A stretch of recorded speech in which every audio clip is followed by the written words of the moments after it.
Yeah, August, welcome to the XtraOrdinary Learning Podcast. Thanks for Pleasure being to be here. I'm here with August Gaffney today, and we're going to talk extraordinary learning.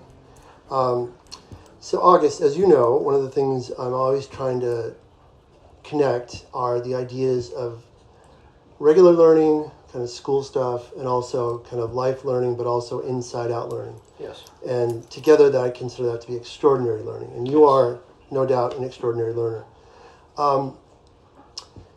Tell me a little bit about your ordinary learning, your path of ordinary learning from the time you were in middle school, for example. So in middle school, it was kind of complicated where there was a lot going on, I didn't really understand, my parents didn't really understand, and I was also on a bunch of different medications because all those diagnoses, especially at the time of middle school. Okay. But through that in middle school, I had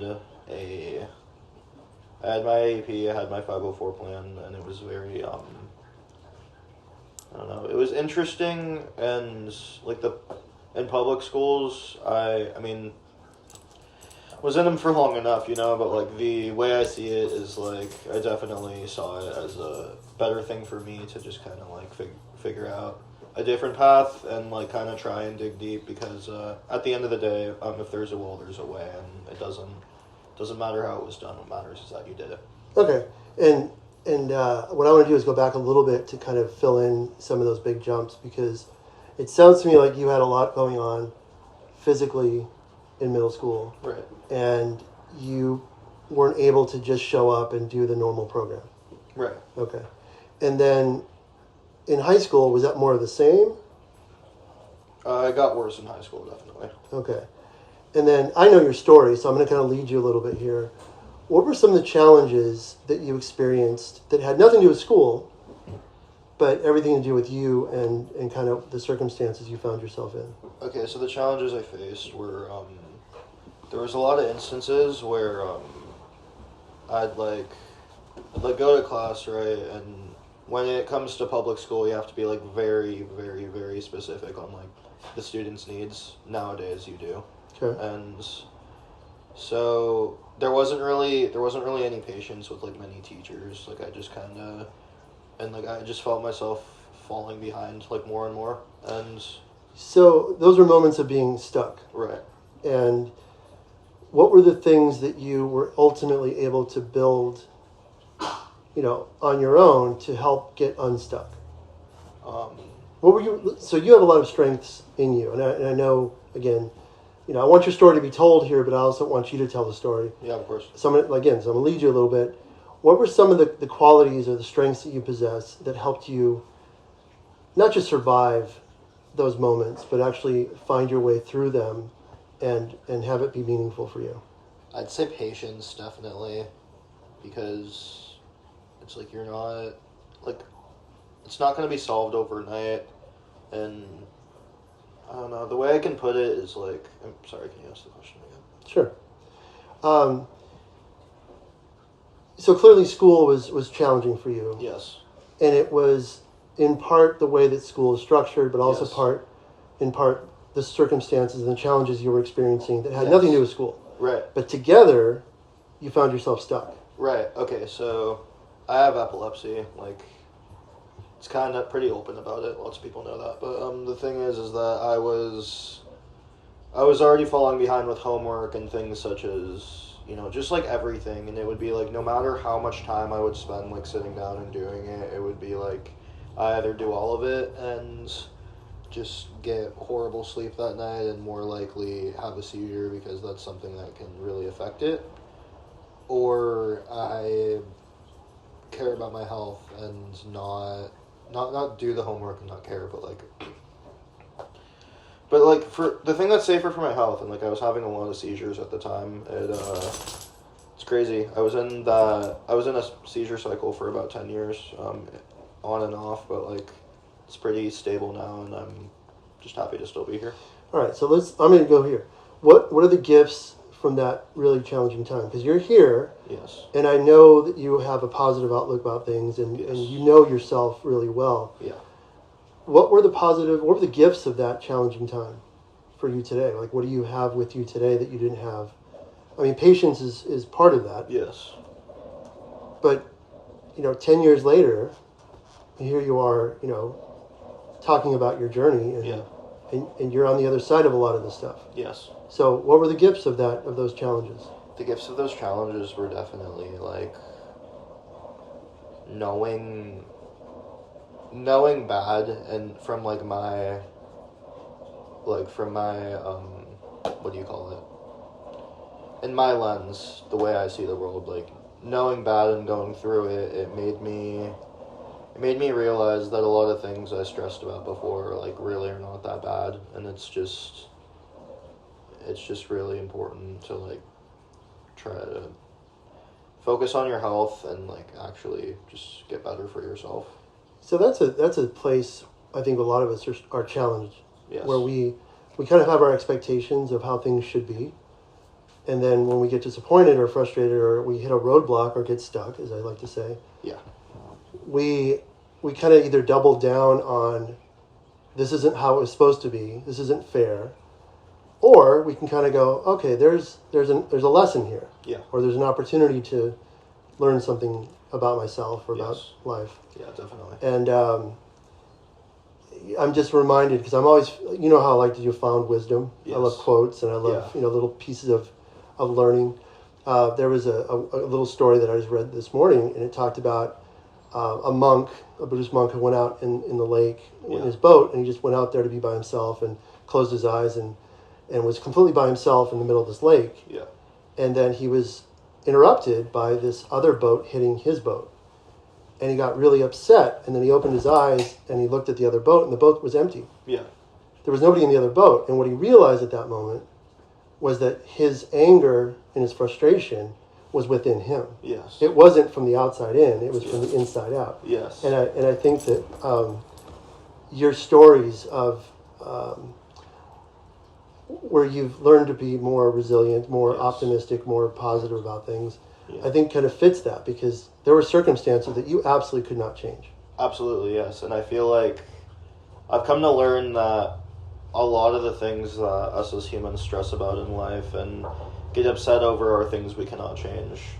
And all you really have control over is your own soul. And it's much easier said than done, but like, if you can just know that, like, all you have power over is your own soul and nothing outside of that, then like you don't have to suffer about those things. And somebody told me recently that pain is inevitable, but suffering is a choice. And that's very true. I think that captures you very well. Yes. I'm going to kind of go left turn here and see if there's a parallel we can draw, because I know you're a musician, and you've been a musician for a long time. And what does playing music do for you in the sense of that inside out learning, or that place of growth? Well, I'm a drummer, and it gives me, every single time I practice, then I always want to challenge myself and get better and like really push myself, because like you can hear a really sick beat or like something you think sounds cool and be like, I only like know these few things or these basic things, but it's like, you don't know if you don't try. If you just keep trying that one thing, you're going to succeed. Even if it makes you tired, whatever it is, you're going to do it so many times that it's just going to come naturally to you eventually. So tell me about your drumming. Are you in a band? Do you just practice by yourself? I jam with people like here and there, but my band is called Relapse. And we played one show so far. It was at the dog park in San Pedro by, by the Korean Friendship Bell. Okay. And it was cool. Like, it was, last summer, I gotta say, it was just I made a lot of new friends, met a lot of new people, and it was one of those summers, kind of like you would see in a movie, like, because I'd never had any of those summers before, because, like, for 10 years, my health was really bad. But the thing is like, this was just a summer where, like, every day we were doing something, even if we were just hanging out. It was just so, like, I knew, like, the second it was June 1st, I'm like, this summer's going to go by before I know it, but every day counted. Like, every day, like, something was happening, and, like, making the most of it, you know? So I may be feeding you this, but you don't have to agree. But what I'm hearing is a lot of gratitude. Yes.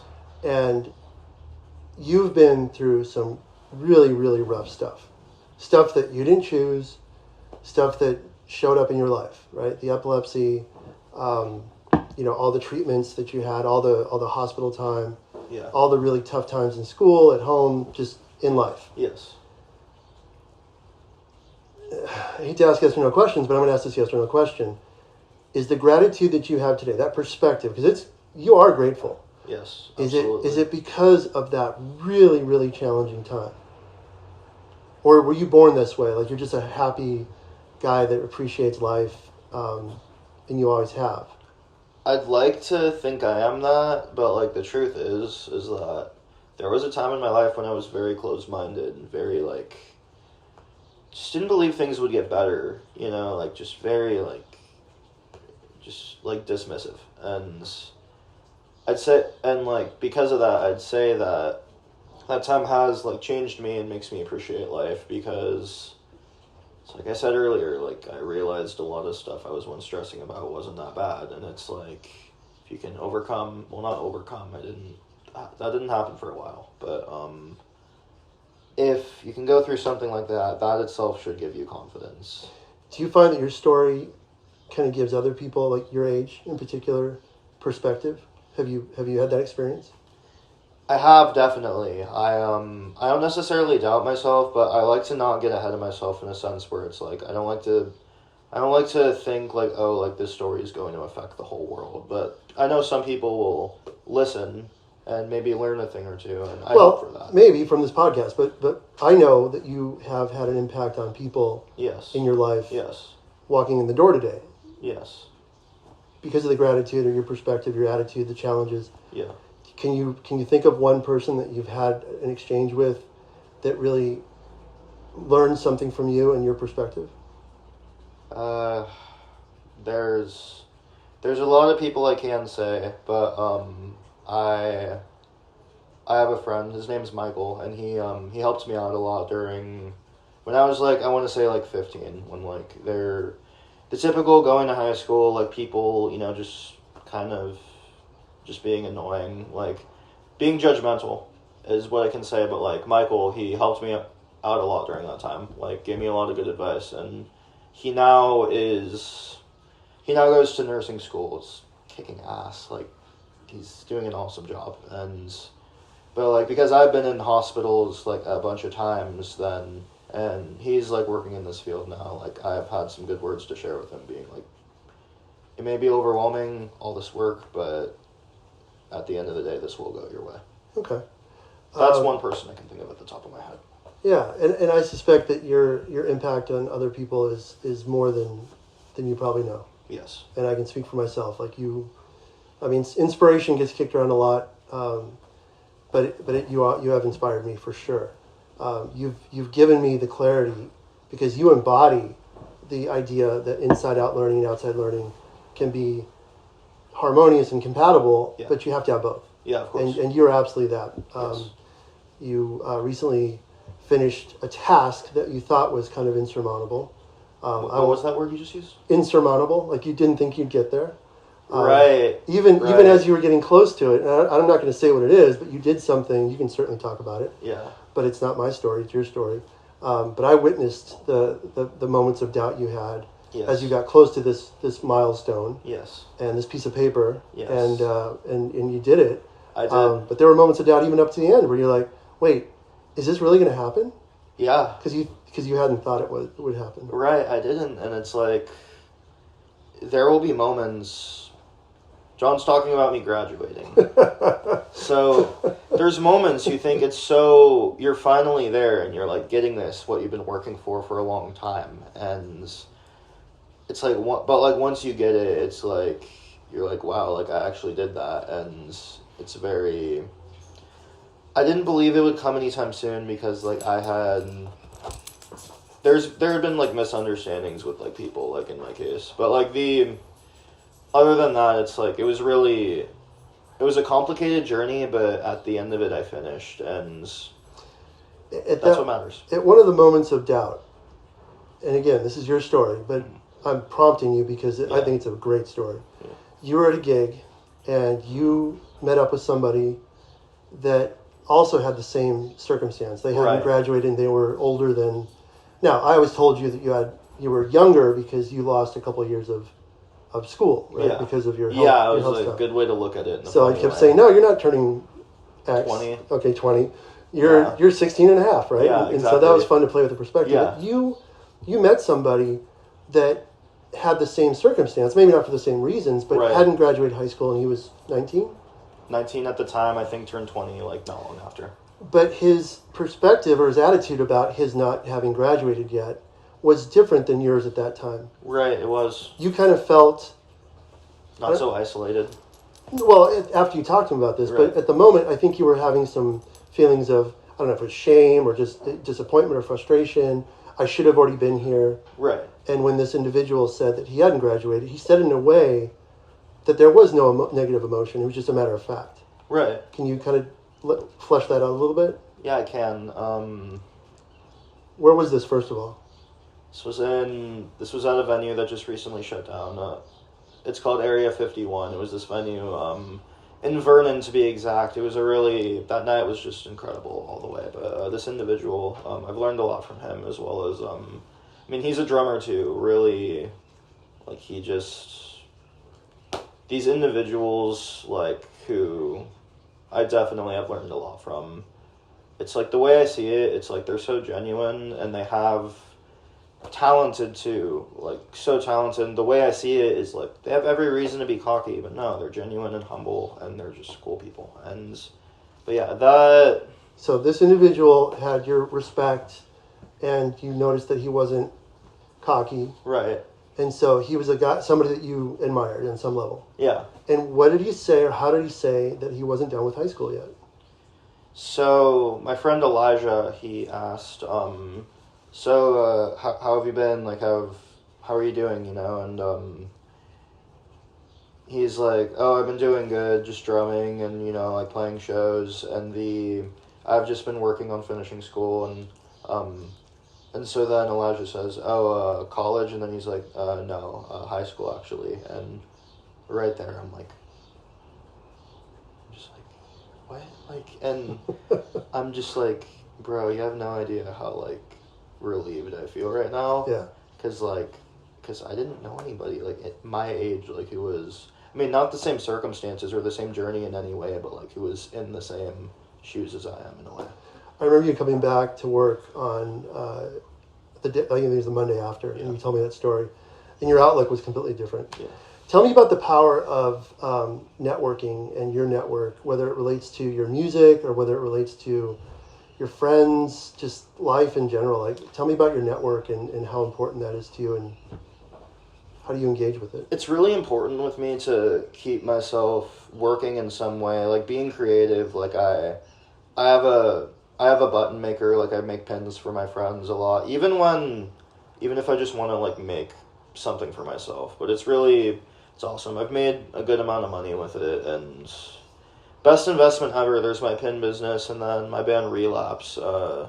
It's been very cool. In the past year, we've been a band for over a year now. Wow! And so the impact it's had on me, and the impact it's probably had on others. We've only played one show. However, we want to keep practicing, and we want the shows to be good, and we just want people to have a good performance, if that makes any sense. But the thing is with that, it's you kind of got to care about your audience too, to a degree. But other than that, my resources, it's it helps me graduate in a lot of ways. I don't know how it could have been done without you. But well, I'm gonna kind of jump in on that note. You have a great network of people, right? And I know these stories from you, but I also know these stories from your parents. Yes. And they all hang together in terms of you are out there meeting people, and you impress people with your sincerity. I think with your ability to notice things. If somebody digs a little bit deeper and knows your story, they're impressed with that. But I think first and foremost, you're just an easy guy to talk to. You're an easy guy to engage with because you pay attention. Yes. And so the question I was asking, and you talked about work, which Yeah. is great, and that's I wanted to get there as well. Yeah. By the way, plug your pin business. What is it called? Goblin Blaze Pins. So custom pins, any design, he'll make a pin for you, and it's $2 each. $2 each. Well, he needs to raise his prices. They're big. They're big. Yeah, they're big. But the network is what I'm really getting at, which is out in the world, you have leveraged your network. You've connected with your network of people. Right. Yes. So your network. Yes. And it's helped you in so many ways. And the one I'm thinking of in particular is you getting a job. Yes, of course. And of course, I made you do all the legwork to apply for the job with all the paperwork and everything. And we researched the heck out of the company and all that stuff, and that was cool. But ultimately, I got the job. Only you got the job, but you also knew somebody, and I think that's something that is, I think it's fair, and especially if you're a good guy like you are, you should be able to leverage your network and let people help you. So where do you see people in your network right now kind of opening doors for you or being there for you in ways that are beyond what you could do by yourself? Can you think of, examples like that? Gotta say, like network in what way? Well, in the way that, in the way that you got this job. Yes. Right? You knew somebody who worked at this particular place, Yes. and he put a good word in for you. And Yeah. you showed up with all the right, paperwork and all that stuff too. Yes. But in the end, he helped you he introduced you. Yes, exactly. And as you kind of go through life, and I'm not going to go way too down the road here, but I know one of the people in your network is somebody who you would consider eventually moving out with or sharing an apartment with, which... Oh, yes. Again, I'm kind of leading you here, but I know that that's significant. Oh, yes, absolutely. So I have a friend, his name's Owen, really cool guy. I've learned a lot from him, but he has a really sick band too called Drano. Shout out really quick to Owen Boger, Austin Mohopt, and Jack O'Brien. But Relapse is my band. We're working on some shows with them, and I think it's really cool, to be creative and do your own thing, the whole DIY concept. But, it's important to, not be cocky about it. Fair enough. But on the point of eventually moving out, and we're talking a few years from now. Yes. And you've talked about the seizures being a concern. And yes. If you're going to live with somebody or live on your own, there are some medical things that you have to... Yes. Owen is somebody that I understand you trust. Yes. And... that's part of your network. I think that's what I was trying to get you to connect to. Now that I've done that in a way that is really easy to connect for you, would you live with just anybody, or is Owen really special in that way, and you found him through these connections? I would live definitely with somebody I trust. I'd say that's probably the only standard with me. If I trust you, if you're if you're not a dick, then it's I'm fine. Then sure, I'm not gonna the person I'm living with. It doesn't have to be my best friend, Right, but it has to be somebody you trust. Yeah, someone I trust. I'd say is definitely. And then as you go through your journey with career or other things like that, do you even make conscious the fact that there are people out there that you're going to meet? You shared a really cool story about meeting somebody and sharing a space with somebody, but then finding out later on that you knew each other at Chick-fil-A. And you call that the God moment, right? Where it's oh my gosh, I can't believe I connected with this individual. And so, and I don't want to necessarily tell that story, but the networking thing, August, I got to tell you that it's not just individuals that you trust, it's trust that you have this network of people that you're going to continue to meet people that open doors for you. Yes. One of the things that was really impactful that you did recently is you read your graduation speech. Yes. And you read it to a group of people that are really important to my network. Yes. And again, you helped me prove the concept of what I believe about learning. Yes. And, I can talk about what I believe, but you live it. You walked up and read that speech and people understood immediately, oh, this is what John's trying to do. Right. Is to connect people to their learning in these kind of ways, and you did it. Yes. Is there anything you'd want to, and I don't want you to read the whole speech because it's special and it has its own moments, but is there anything from the speech that you would want to share with the podcast audience? Yeah, definitely. I mean, if you're a friend of mine or anybody who's seen me in the past year, I've probably told you this quote, but it's very important to me because there was even a...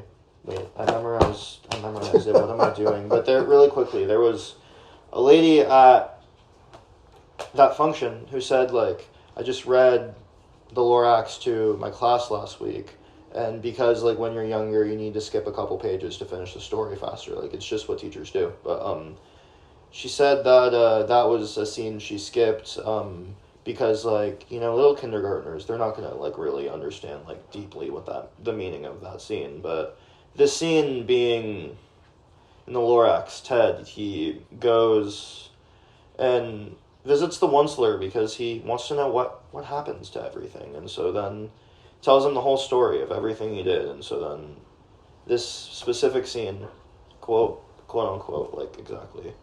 So this is really all your fault. You destroyed everything. Yes.